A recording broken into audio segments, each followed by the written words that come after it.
Wabil khusus yang kami hormati Ketua Ta'mir Masjid Ad-Du'a beserta seluruh pengurus dan Dewan Penasehat, yang kami hormati dan kami ta'zimi para sesepuh dan bini sepuh, para kiai, para asatis, tokoh agama, tokoh masyarakat, tokoh pemuda, tokoh emak-emak, dan semua tokoh yang tidak bisa disebut nama satu persatu. Mudah-mudahan kita semua selalu mendapat curahan rahmat dari Allah Subhanahu wa taala. Amin Allahumma amin. Di antara yang penting untuk difahami oleh kita bersama adalah bahwa tugas para rasul, para nabi, dan juga setelahnya, berarti para ulama, para kiai, para dai, tugasnya adalah mengingatkan masyarakat akan bahaya api neraka dan pedihnya siksa api neraka. Jadi ada satu waktu di mana pendakwah itu menyampaikan sesuatu yang membuat manusia itu kembali kepada Allah Subhanahu wa taala. Jadi dalam istilah agama disebut dengan terghib. Ya, terghib itu memberi kabar-kabar gembira, ya, dengan melakukan amalan-amalan soleh dan lain sebagainya tuh, ya kan, memberi kabar gembira nikmatnya surga dan lain sebagainya. Tetapi di saat yang sama perlu juga terhib. Terhib itu membuat masyarakat atau manusia itu lari dari kemaksiatan, lari dari kemaksiatan, karena nanti akan ada ancaman, yaitu siksa neraka. Dan ini penting balance, ya, antara janji Allah berupa surga dengan ancaman Allah berupa siksa neraka. Ada terhib. Bahkan ada satu kitab hadis judulnya At-Targhib wa Tarhib. Imam Al-Munziri punya kitab berisi hadis-hadis Rasul yang judulnya At-Targhib wa Tarhib. Ada motivasi karena ada janji surga, dan ada pengingat karena ada ancaman neraka dan siksa-siksanya. Dan ini tugas para rasul dan setelahnya. Ketika para rasul sudah meninggal dunia, maka para ulama, kiai, para pendakwah mengingatkan masyarakat ketika ada satu hal yang membuat ini diancam oleh Allah Subhanahu wa taala, diingatkan. Di dalam Al-Qur'an surat Maryam ayat 39 dan banyak ayat-ayat Al-Qur'an yang memberi tugas kepada para rasul dan para pendakwah untuk memberi peringatan kepada masyarakat akan bahayanya siksa neraka dan ancaman-ancaman itu. Di surat Maryam ayat 39 Allah Subhanahu wa taala berfirman, A'udzu billahi minasyaitonir rajim. Bismillahirrahmanirrahim. Wa anzirhum yaumal hasrati idz qudiyal amr wa hum fi ghaflati wa hum la yu'minun. Wa anzirhum, wahai Nabi Muhammad, beri mereka peringatan, ingatkan mereka yaumal hasrah. Ingatkan apa? Ingatkan mereka bahwa nanti ada hari penyesalan. Nanti, ya, di hari akhir nanti ada hari penyesalan. Idz qudiyal amr. Idz qudiyal amr, ketika seluruh perkara itu ditetapkan selesai seluruhnya. Sebelum datang hari penyesalan itu, jangan sampai mereka menyesal. Gitu loh. Wa hum fi ghaflati wa hum la yu'minun. Dalam kondisi seperti itu mereka lalai dan mereka tidak beriman kepada Allah Subhanahu wa taala. Ini kan terkait dengan Nabi Isa. Sudah diingatkan gitu ya. Jangan nyembah Isa. Isa itu hamba Allah, bukan Tuhan. Masih aja. Ingatkan mereka lah, nanti nyesel nanti. Tapi kalau sudah diingatkan ya kembali ke mereka, tanggung jawab. Maka kan di ayat yang lain Allah Subhanahu wa taala berfirman, surat Al-Baqarah 119 ayat 119 surat Al-Baqarah. Udah, kalau sudah mengingatkan begitu dan mereka nggak mau juga, ya sudah, Anda sudah tidak bertanggung jawab lagi, gitu ya, sudah tidak bertanggung jawab lagi. Inna arsalnaka bil haqqi basyiran wa nadhira wa la tus'alu an ashabil jahim. Inna arsalnaka, sesungguhnya kami, kata Allah, sesungguhnya kami mengutus Anda wahai Nabi Muhammad bil haqq, dengan membawa kebenaran, basyira wa nadhira, sebagai pemberi kabar gembira dengan janji surga, wa nadhira, dan sebagai pemberi peringatan dari ancaman siksa neraka.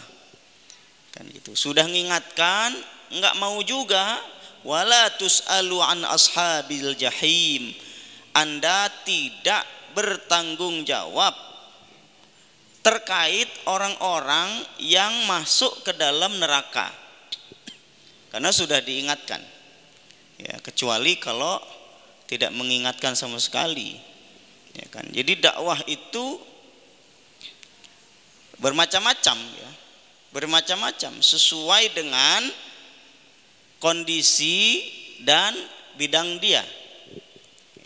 Maka di dalam hadis Nabi SAW ada hadis yang berbunyi, man ra'a minkum munkaran falyughayyirhu biyadi. Jika kalian melihat, salah seorang dari kalian melihat kemungkaran, maka ubahlah dengan tangannya. Fa illam yastati, kalau dia tidak mampu dengan tangan, dengan lisan, fa bilisani, kalau tidak mampu dengan lisan, fa biqalbi, dengan hati. Itulah adhaful iman, selemah-lemahnya iman. Namun ini ada bidang masing-masing. Enggak satu orang diambil semua. Karena ada sebagian yang berpandangan bahwa merubah dengan tangan itu ya semua orang, enggak. Merubah dengan tangan itu adalah kuasa. Tangan ini adalah kekuasaan. Dalam hal ini adalah pihak yang berwajib. Ya, pihak yang berwajib. Bukan berarti ketika ada maling dibiarin aja. Nah, ini kan tugasnya polisi, enggak juga begitu. Tangkap malingnya, serahkan kepada pihak yang berwajib, kan gitu. Dan pihak yang berwajib juga perlu memproses, gitu ya. Jangan ada pembiaran sehingga masyarakat enggak percaya lagi dengan pihak yang berwajib karena ada pembiaran. Tapi ketika ada aduan atau laporan atau penangkapan dari masyarakat, maka harus ditindak segera mungkin. Dan ini kan menimbulkan trust, ya, menimbulkan trust. Jadi tidak ada kayak di hutan gitu, hukum rimba. Jadi siapapun, untuk apapun, dengan siapapun, kepada siapapun dihancurkan. Ada maling ayam, dikalungkan ban, dibakar, mati. Ini kan hukum hutan ini. Gini, dan kita tidak demikian ya. Ada pihak yang tangan itu adalah kekuatan. Dalam hal ini adalah pengadilan dan kepolisian yang bertugas untuk menyelesaikan atau merubah kemungkaran ini. Bukan berarti yang lain ada maling atau ada apapun diem aja, enggak. Tangkap dulu. Kalau dia tahu ada koruptor, tangkap dulu koruptornya, baru serahkan kepada pihak yang berwajib. Dan ini yang penting ya. Dan kepolisian juga kan welcome juga Kalau ada polisi yang nakal, bahkan polisinya bahkan videokan, akan saya pecat. Artinya keterbukaan semacam ini kan membuat kita berpeluang. Berpeluang apa? Berpeluang untuk membersihkan kemungkaran-kemungkaran. Gitu. Bahkan siapapun ya, yang melakukan kejahatan, aparat bahkan melakukan kejahatan siap untuk dilaporkan dan siap untuk dihukum. Yang kedua, Fabilisa nih, kalau dia nggak punya kekuatan, karena bukan hakim atau bukan polisi dan lain sebagainya, maka dengan lisan. Lisan ini tidak semua orang. Merubah kemungkaran dengan lisan tidak semua orang. Kalau orang nggak ngerti bidang itu, kemudian dia ngomong salah, yang jadi malah tambah kacau, bukan tambah menghilangkan kemungkaran. Maka yang berdakwah dengan lisan adalah orang-orang yang ngerti di bidang itu. Kalau kerusakannya ada di bidang ekonomi, pakar ekonomi merangkul para kiai ya untuk mendakwahkan itu. Kalau bidang kriminalitas, maka ahli di bidang hukum pidana, ya kan. Kalau terkait dengan pertanian dan lain sebagainya di bidangnya. Kalau kejahatan terkait dengan kedokteran, maka menggait dokter bersama para kiai. Jadi orang-orang yang memang punya ilmu di bidang itu, sehingga ketika dia bicara orang dengar karena bidangnya. Ini kan enggak, semua orang bicara apapun, ini malah menjadi rusak ya, menjadi kacau. Media sosial kita itu kan sudah tidak membedakan lagi mana pedagang, mana petani, mana ekonom, mana ahli agama, semuanya jadi nyatu. Ketika ada kasus tertentu, semuanya ngomong kasus itu, semuanya. Dan ini kan menambah runyam, ya kan, sehingga kebenaran itu nggak terlihat benar. Jadi semuanya salah. Nah, ini yang perlu betul-betul menjadi perhatian kita bersama. Kemudian kalau dia tidak mempunyai kekuatan dan dia juga tidak punya ilmunya sehingga nggak bisa bicara, masyarakat awam juga perlu berdakwah juga. Berdakwahnya dengan apa? Dengan hati. Ketika dia melihat kemungkaran, dia nggak bisa merubah dengan kekuatannya, tidak bisa merubah dengan lisannya karena nggak ada ilmu. Dengan hatinya, saya nggak suka dengan itu. Hati dia menolak kemungkaran itu, ya kan. Mau ngajak berantem orang yang di ini kan gede betul, dianya kecil, susah juga, bisa-bisa habis ya. Hatinya menolak perbuatan kemungkaran itu, tetapi di saat yang sama dia menghindari tempat kemungkaran. Hatinya nolak, dia tetap aja di situ, kebawa juga ujung-ujungnya. Gitu ya. Misal ada yang ngeronda, di ronda itu ada bir, nah, kan biasa malam dingin kan, jam 12 jam 1 dingin betul, apalagi hujan. Biar anget minum bir misalnya gitu. Ada si tole ini, dia nolak hatinya, nolak bahwa minum bir ini kemungkaran, tapi dia tetap aja ngejogrok aja di situ. Lama-lama minum bir juga. Atau minta izin, mohon maaf saya nggak bisa ikut ronda ya, karena kok ini nggak bisa nih, gitu. Mohon izin. Tapi kalau dia bisa nyampaikan sesuatu, sampaikan. Kalau nggak berani, karena dia nggak punya kekuatan, nggak punya ilmu juga terkait ini, hatinya nolak dan dia pergi dari situ. Kalau nggak, dia ikut. Dan ini yang menjadi perhatian bersama. Ya. Jadi semua bisa berdakwah, tapi sesuai bidang masing-masing. Dan orang yang tidak punya ilmu sekalipun dia bisa berdakwah. Masyarakat awam itu bisa berdakwah. Dakwahnya dengan apa? Dakwahnya dengan senyum. Nah, Pak Ustadz, saya nggak bisa dakwah, Pak Ustadz, saya nggak punya ilmu, nggak pernah mesantren. nggak pernah belajar agama. Jangan salah, senyum Anda kepada orang lain itu dakwah. Bisa dilihat dulu di zaman sahabat, Sayyidina Umar bin Khattab itu mengirim Amr bin As ke Mesir. Mesir itu mayoritas, kalau tidak dikatakan semualah, Kristen Koptik. Amr bin As bersama sahabat yang lain ketika datang ke Mesir, apakah nyeramahi masyarakat Mesir? Enggak. Kalau ketemu senyum, ada yang sakit jenguk, gitu ya. Ada yang meninggal didatangi, dibantu. Itu aja. Jadi sesederhana itu, tapi membuat masyarakat Mesir bahkan sekarang hampir 98% Muslim. Gak pakai lama dulu banyak yang masuk Islam gara-gara perilaku Amr bin As yang sangat lembut itu, tidak ingin membuat runyam masyarakat Mesir, tapi kita ingin hidup berdampingan. Dihadirkanlah perangai-perangai yang baik. Jadi untuk berdakwah ini kan tidak sebenarnya dengan modal senyum itu sangat top chair gitu. Ya kan, kita kan udah nggak punya kekuatan, sudah nggak punya kekayaan, sudah nggak punya apa-apa, merengut juga udahlah.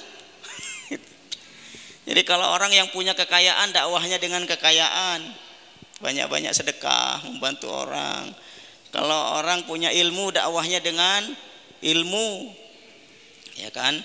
Kalau orang punya jabatan, dakwahnya dengan jabatannya, menelurkan undang-undang yang bermanfaat bagi masyarakat banyak.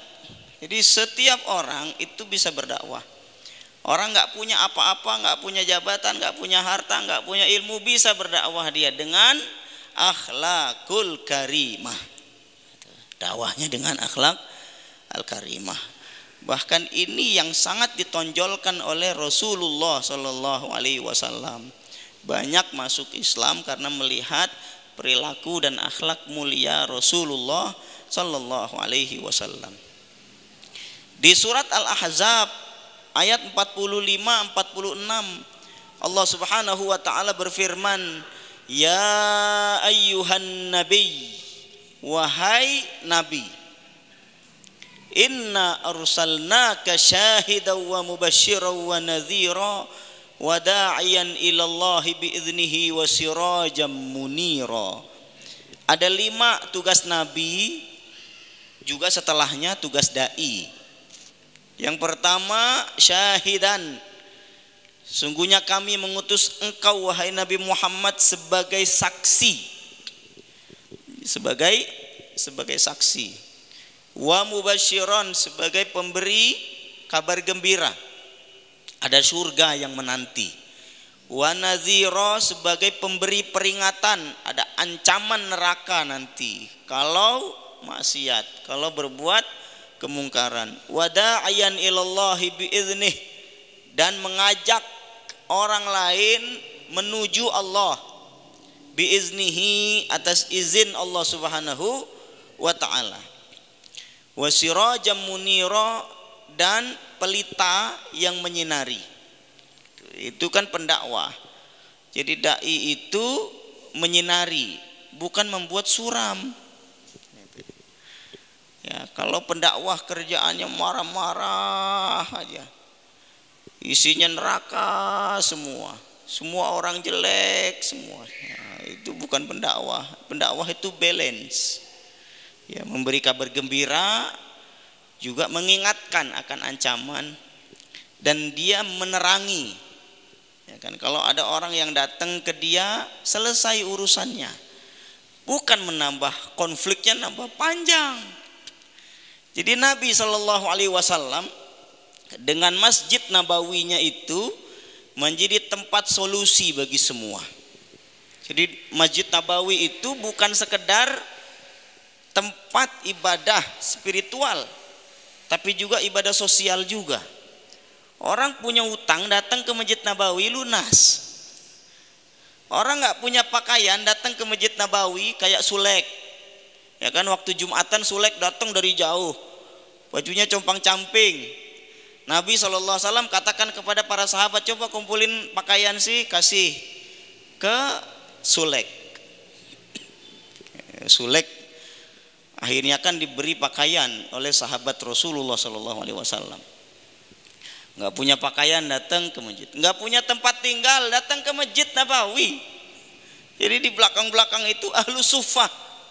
Ya, ahlu sufah itu tinggal di belakang Masjid Nabawi, melayani Rasulullah Shallallahu Alaihi Wasallam. Jadi ahlu sufah ini karena banyak berinteraksi dengan Nabi Shallallahu Alaihi Wasallam, termasuk Abu Hurairah ya, itu banyak hadisnya karena selalu membersamai Rasulullah Shallallahu Alaihi Wasallam. Seperti Rabi'ah, Rabi'ah bin Ka'ab ya. Itu kan mendedikasikan dirinya untuk hanya melayani Rasulullah. Hanya untuk melayani Rasulullah Shallallahu Alaihi Wasallam. Tapi kemudian kan lama-lama Nabi ini kan kasihan juga ini Rabi'ah. Ente kok nggak nikah? Saya kan udah bilang diri saya untuk melayani engkau saja, hidup saya. Nabi tanya lagi, kamu kok nggak nikah? Hanya dia katakan, saya sudah mendeklarasikan diri saya hanya untuk melayani engkau. Lagi pula saya nggak punya duit. Lagi pula saya nggak punya uang. Tapi Rabi'ah ini dalam hatinya, Rabi'ah ini laki-laki ya, bukan perempuan. Jadi karena tak marbutah jadi perempuan, enggak. Ada yang berakhiran tak marbutah tapi dia laki-laki. Rabi'ah ini laki-laki, Hamzah laki-laki, Talhah laki-laki, Maisarah itu yang mendampingi Nabi waktu masih muda lah ya, mendagangkan dagangannya Siti Khadijah. Jadi Siti Khadijah punya pengawal namanya Maisarah. Maisarah disuruh Khadijah dampingi itu Muhammad itu untuk dagang ke Syam, dampingi. Maisarah itu laki-laki bukan perempuan. Ada orang yang ngira Maisarah perempuan. Kok Nabi belum nikah belum apa udah berduaan sama perempuan sampai kemana-mana? Enggak, Maisarah itu laki-laki. Dikira perempuan. Rabi'ah laki-laki. Tapi Rabi'ah ini Nabi kan udah tanya 2 kali nih, kok kamu nggak nikah? Udah 2 kali nanya. Ada sesuatu di hati Rabi'ah. Kalau Nabi udah nanya 2 kali, berarti nikah itu penting. Oh, dia belum tahu aja nikah kan? Berarti nikah itu penting. Nanti kalau Nabi tanya lagi yang ketiga kali, saya nikah. Gitu. Oh, nggak mikir, nggak punya duit, nggak punya, pokoknya nikah. Kalau Nabi nanya, kalau nggak nanya lagi enggak. Tapi kalau Nabi nanya lagi yang ketiga kali, saya nikah. Enggak lama Nabi tanya lagi, kok kamu nggak nikah? 3. Apa tanggapan Rabi'ah? Wahai Rasulullah, nikahkan aku. Nikahkan aku. Akhirnya Nabi katakan kepada Rabi'ah, wahai Rabi'ah, datangi kabilah A, terus bilang ke mereka bahwa Nabi Muhammad memerintahkan aku mendatangi kalian agar kalian menikahkan salah satu putri kalian kepadaku. Sampaikan. Jadi datang dia ke kabilah itu dan nyampaikan bahwa Nabi Muhammad menyuruh aku untuk mendatangi kalian agar kalian menikahkan salah satu putri kalian dengan aku. Udah selesai nih. Tapi kepikiran juga nggak punya duit. Gimana untuk maharnya, gimana untuk resepsinya, bagaimana? Datang ke Nabi. Wahai Rasulullah, saya sudah katakan saya tidak memiliki apapun. Bagaimana untuk mahar? Nabi panggil sahabat-sahabat, coba sih kumpulin untuk mahar. Sahabat mendatangkan mahar. Ya, kalau bahasa sekarang 1 gram emas lah gitu ya. Untuk mahar. Resepsinya gimana? Sahabat motongkan kambing untuk resepsi dia. Tapi kan kehidupan keluarga butuh biaya, dikasih modal untuk usaha. Masya Allah, itu pemimpin tuh. Jadi pemimpin itu justru menaungi masyarakatnya. Kalau di sini ada yang susah nikah gitu ya, susah nih duit nggak ada, apa nggak ada, datangi Pak RT lah ya, masa kita, atau Pak Lurah gitu. Pak Lurah, saya mau kawin tapi nggak punya duit. Oh tenang, nah, Pak Lurah selesai urusan semua. Kapan mau nikah? Tanggal sekian. Nih maharnya, nih resepsinya. Kamu butuh apa? Kamu bisa kerja apa? Oh dagang apa? Dagang ini modalnya. Nah, selesai, ya kan. Mau pakai dana apalah terserah lah. Yang penting dana itu untuk kemakmuran masyarakat. Nah itu yang dicontoh dari Rasulullah, itu contoh yang begitunya itu. Ini kalau dia diamanahi jabatan oleh Allah Subhanahu wa Ta'ala, ya kan. Daripada dia berzina, lebih baik dimodali kalau bisa nikah massal, kan gitu. Yang susah-susah ini mana ini nikah massal. Ya ini perlu dilakukan. Jadi masjid dan Rasulullah Shallallahu Alaihi Wasallam itu adalah tempat solusi. Jadi semua dilayani oleh Rasulullah Shallallahu Alaihi Wasallam, sehingga betul-betul Nabi itu wasirajam munira, pelita yang menyinari, yang menenangkan, yang mengayomi semuanya. Ketika seperti ini yang terjadi, maka bisa dipastikan masyarakat itu akan kembali kepada Allah Subhanahu wa Ta'ala. Ketika pemimpinnya beriman kepada Allah, terus ngayomi, masyarakatnya ikut. Maka kenapa Nabi SAW mendakwahi tokoh-tokoh besar Quraisy? Ketika ada seorang buta datang, Nabi agak acuh ya gitu ya, karena lagi sibuk mendakwahi tokoh-tokoh besar Quraisy, yang akhirnya oleh Nabi SAW, oleh Allah Subhanahu Wa Taala ditegur kan, turun surat Abasa wa tawalla ja'ahul a'ma, gitu ya, bermuka masam ketika datang seorang buta. Bisa jadi orang buta inilah mendatangkan kebaikan yang banyak betul. Tapi Nabi SAW melakukan itu bukan tanpa alasan ya. Karena ketika pemimpin-pemimpin ini masuk Islam, rakyatnya masuk. Itu loh. Kalau pemimpinnya masuk Islam, maka anak buahnya semuanya ikut gitu. Niat yang sangat mulia dari Rasulullah SAW. Tetapi memang Allah Subhanahu wa Ta'ala mengingatkan dengan satu hal yang kelihatannya kecil, remeh, tapi ini punya daya dongkrak yang luar biasa besar. Orang buta yang tidak tahu siapa dia, kemudian apa kepentingannya, mau ngobrol penting apa enggak kan enggak tahu juga. Tetapi Allah Subhanahu wa Ta'ala mengingatkan Nabi Muhammad, siapapun yang datang jangan ditolak, layani dengan baik. Maka ketika ada perempuan yang agak begini, otaknya agak begini, ini kan agak, kalau gila kan terlalu ekstrim lah ya, sedikit gila lagi ya, ya sedikit miring gitu otaknya. Ada perempuan datang ke Nabi. Nabi ini kan sibuk di Madinah itu ngurusi hal yang penting, tapi ada orang perempuan fi aqliha syai', dalam bahasa hadis itu fi aqliha syai', dalam akalnya, dalam otaknya ada sesuatu gangguan gitu. Datang.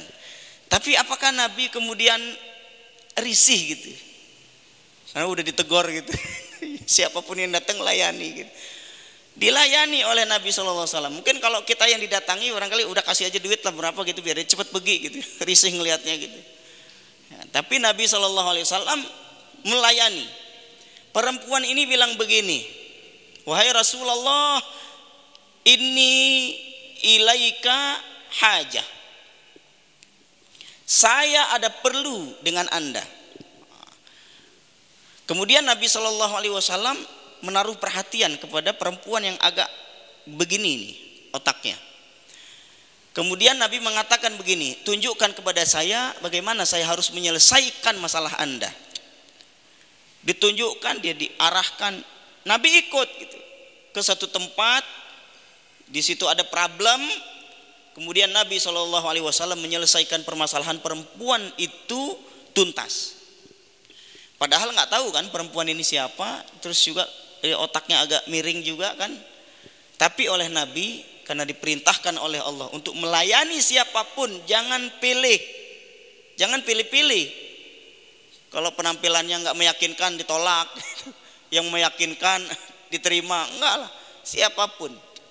Ya, ini penting bagi khususnya pejabat publik. Gitu.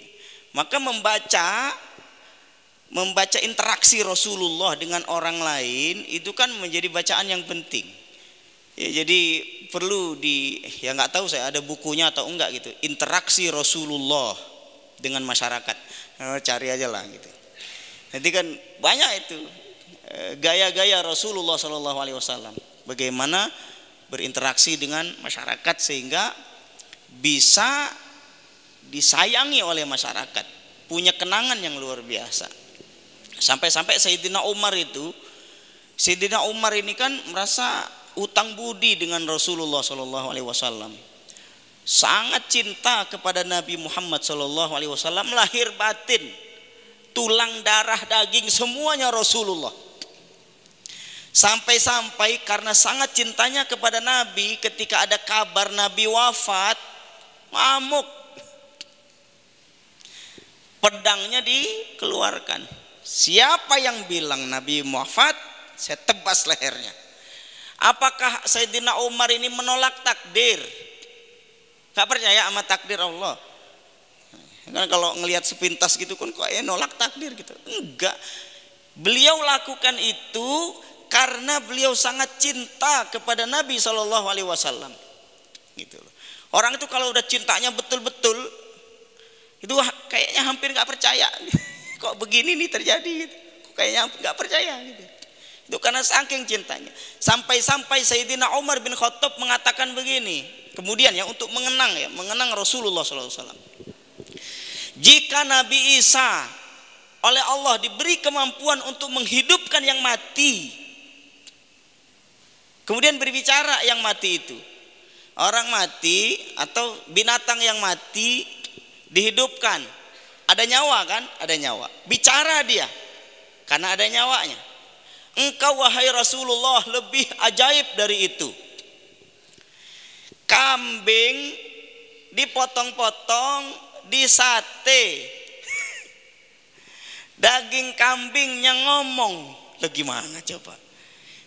Ini kan mati, nggak ada nyawa. Kalau Nabi Isa menghidupkan bernyawa dan ngomong.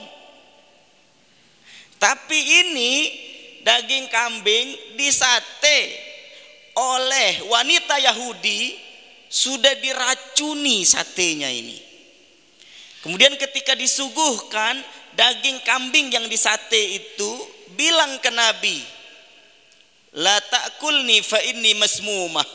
Daging kambing yang mati itu, yang disate itu, jangan Anda makan aku karena aku sudah diracuni.